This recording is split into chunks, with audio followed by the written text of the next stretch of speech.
देखो 14 साल भरत ने राज्य किया, कार्यवाहक राजा के रूप में रहे। 14 साल बाद भरत जी ने राम जी को कल राज्य सौंप दिया। क्यों भाई, सौंपा कि नहीं सौंपा? लेकिन एक अंतर देखा गया। क्या अंतर देखा गया? राम जी के राज्य में काल आया था। राम जी के राज्य में काल आया था। काल का प्रवेश हुआ राम जी के राज्य में, भले ही भगवान की अनुमति से हुआ, लेकिन हुआ, काल आया। लेकिन 14 साल तक भरत जी के राज्य में काल नहीं आया।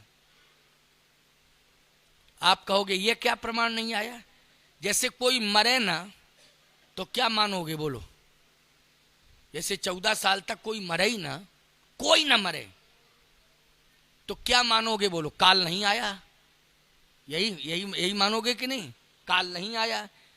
भरत जी के राज्य में 14 साल तक कोई मरा नहीं। बोलो, आश्चर्य की बात है कि नहीं? और एक विशेषता, 14 साल तक कोई पैदा भी नहीं हुआ। 14 साल भरत जी के शासन काल में ना कोई पैदा हुआ और ना कोई मृत्यु को प्राप्त हुआ। वाल्मीकि रामायण का प्रमाण है ये।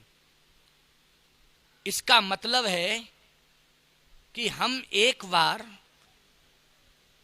वंश वृद्धि के लिए हमारा विवेक और हमारा संयम हमारा सहयोगी बन सकता है। बोलो भाई, कि हम वंश वृद्धि अभी नहीं करेंगे तो इसके लिए हमारा विवेक और हमारा संयम, बोलो, हमारा सहयोगी बनेगा कि नहीं बनेगा? इसमें हमारा बस चल सकता है, लेकिन मरे ना कोई, इसमें क्या बस चलेगा? जरा बता दो भैया थोड़ा सा इसमें तो बस चल ही नहीं सकता है। और अगर इसमें बस चल गया होता तो कोई मरता ही नहीं, फिर तो समस्या होती। उसमें पीछे नंबर डालने पड़ते कि अमुक सन के बाबा, फलाने सम्मत के बाबा, और उनको चाय दे आओ जो फलाने सन में हुए थे, जो फलाने सम्मत में हुए थे। बोलो, समस्या हो जाती कि नहीं? और सबसे बड़ी समस्या तो खाद्यान्न की हो जाती, आवासीय समस्या हो जाती। क्यों भाई, कहाँ रहते इतने लोग? जनसंख्या बढ़ती जाती, घटती नहीं, बढ़ती जाती, लोग मरते नहीं, तो समस्या पैदा होती। लेकिन मृत्यु पर किसी का वश नहीं है। लेकिन भरत जी ने 14 साल रहकर ये बता दिया कि हमारे राज्य में कोई मृत्यु को प्राप्त नहीं हुआ। भगवान राम ने कहा वोटर लिस्ट मंगाओ जरा, तुम देखें। अच्छा भाई, वोटर लिस्ट देखी गई तो उसमें एक जगह लिखा था मृतक। राम जी बोले मृतक मृतक देखो लिखा। तुम क्या? भरत जी बोले नाम तो पढ़ो पहले। तो उसमें लिखा था चक्रवर्ती सम्राट महाराज दशरथ। भरत जी बोले जब पिताजी समाप्त हुए, इसके पहले हम ननिहाल में थे, बाद में आए, अगर मैं आ गया होता तो पिताजी ना तो मृत्यु को प्राप्त हो पाते, ना आप बन जा पाते, अगर मैं आ गया होता। लेकिन लीला आप ही की है कि हमें आने नहीं दिया और पिताजी को बन चलेगा और पिताजी को ऊपर भेज दिया। ये लीला तो सरकार आपकी है प्रभु जी, ये लीला तो आप ही की है। लेकिन अगर मैं आ गया होता तो पिताश्री के ऊपर काल हावी नहीं हो पाता, काल हावी नहीं हो पाता। प्यारे, एक और विशेषता क्या? भगवान राम के राज्याभिषेक में भरत जी का बहुत बड़ा योगदान रहा। 10 गुना खजाना बढ़ा मिला, 10 गुना खजाना। राम जी जितना छोड़ गए थे, लौट के आए तो 10 गुना खजाना बढ़ गया। अच्छा, 10 गुना खजाना कैसे बढ़ गया? एक तो आबादी नहीं बढ़ी। क्यों भाई? आबादी नहीं बढ़ेगी तो बोलो राज्य का कोष बढ़ेगा कि नहीं बढ़ेगा? सरकार सबसे ज्यादा कोष खर्च करती है आबादी पर, करती कि नहीं? वो आबादी जब नहीं बढ़ेगी तो कोष बढ़ेगा। दूसरी बात कि भरत जी ने ऐसा संयम किया, प्यारे, ऐसा संयम किया कि भरत जी ने तो केवल गाय को जौ खिलाए और गाय के गोबर में जो शेष निकले उसका दलिया बना करके, गोबर से दलिया निकाल करके उसका दलिया जितना भी, अब गाय कितना जौ खाएगी, भूसा तो डलिया 2 डलिया खा जाएगी, लेकिन जौ खा जाएगी क्या डलिया 2 डलिया? बोलो, ज्यादा से ज्यादा मुट्ठी भर, 2 मुट्ठी, वो भी मुट्ठी 2 मुट्ठी में गोबर में कितना निकलेगा, उसका शेष भाग थोड़ा सा निकलेगा, यानी हजम, बाकी हजम हो जाएगा है। तो जो गोबर में, गाय के गोबर में जो जौ के दाने निकलते थे, बस उन्हीं का दलिया बना करके भरत जी, दलिया क्या, बस वही ग्रहण कर लेते थे। दलिया क्या, सीधे निकले गोबर से निकाले और उसी को ग्रहण कर लेते थे भरत जी।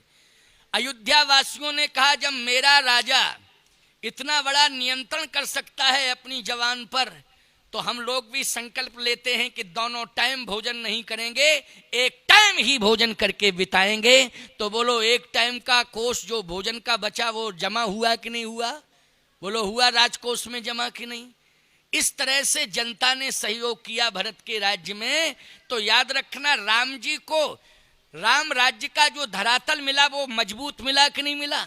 एक तो वित्तीय व्यवस्था मजबूत मिली और दूसरे संयमी नागरिक मिले, संयमी प्रजा मिली। ये भरत जी ने दिया है राम जी को। एक तो संयमी प्रजा बना दी भरत जी ने अयोध्या की, और दूसरा खजाना बढ़ा दिया भरत जी ने। भगवान राम का राज्य ऐसा राज्य हुआ प्यारे कि आज तक 11.5 लाख वर्ष हो गए, लेकिन आज तक लोग मांग करते हैं तो केवल राम राज्य की मांग करते हैं। बोलो, दशरथ राज्य की मांग कोई करता?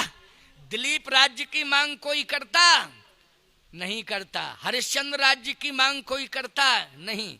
अच्छा बोलो, भगवान कृष्ण के राज्य की मांग करता कोई? नहीं करता। राम राज्य, कृष्ण राज्य नहीं। जबकि भगवान ने द्वापर में, द्वारकापुरी में राज्य किया कि नहीं किया? बोलो, किया। लेकिन कोई कहता है कृष्ण राज्य चाहिए, कोई कहता दशरथ राज्य चाहिए। दुनिया यही कहती है कि मुझे चाहिए तो राम राज्य चाहिए। राजा बलि जैसा धार्मिक, बोलो राजा था ना, अरे इतना बड़ा धार्मिक राजा हुआ कि बलि का पहरेदार बनना पड़ा भगवान को।